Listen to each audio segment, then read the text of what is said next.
पुराने समय की बात है। महोसर नाम का एक छोटा सा राज्य हुआ करता था। एक दिन गुप्तचरों ने राजा को सूचना दी कि पड़ोसी राज्य हम पर हमला करने वाला है। गुप्तचरों ने बताया कि खबर एकदम पक्की है, सिर्फ 3 दिनों के भीतर पड़ोसी राज्य अपनी विशाल सेना के साथ हम पर हमला कर देगा और उनकी बड़ी सेना के आगे हमारा टिक पाना बेहद मुश्किल है।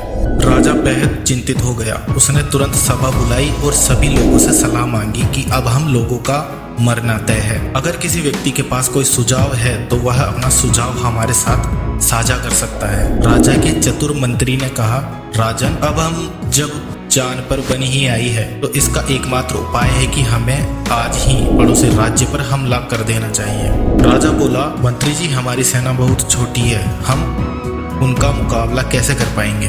मंत्री बोला, राजन, पड़ोसी राज्य की अभी युद्ध की तैयारी नहीं है। अभी उन पर हमला कर दिया तो वह संभल नहीं पाएंगे और हमारे जीतने की कुछ तो उम्मीदें बनेगी। ऐसे भी अगर हमने हमला नहीं किया तो हमारा विनाश तो तय ही है, क्योंकि कुछ दिनों में पड़ोसी राज्य हम पर कूच करने ही वाला है। राजा को बात जच गई। उसने तुरंत अपनी सेना को तैयार होने का आदेश दिया और राज्य के नागरिक भी सेना के साथ जुड़कर युद्ध करने चल दिए। पड़ोसी राज्य में जाने से पहले एक सेना को विशाल नदी के ऊपर बना एक पुल पार करना था। जैसे ही सेना पुल पार करके पड़ोसी राज्य में घुसी तो राजा ने उस पुल को आग लगवा दी और सेना को बोल दिया कि अब हमारे पास वापस जाने का कोई रास्ता नहीं है, तो हमें विजय प्राप्त करनी है या फिर यही मरकर प्राण त्याग देने हैं। सभी सैनिक अपनी पूरी क्षमता के साथ लड़े और पड़ोसी राज्य की बड़ी सेना को मात दे दी। जैसे राजा ने अपनी सेना की असफलता के सभी रास्ते बंद कर दिए थे,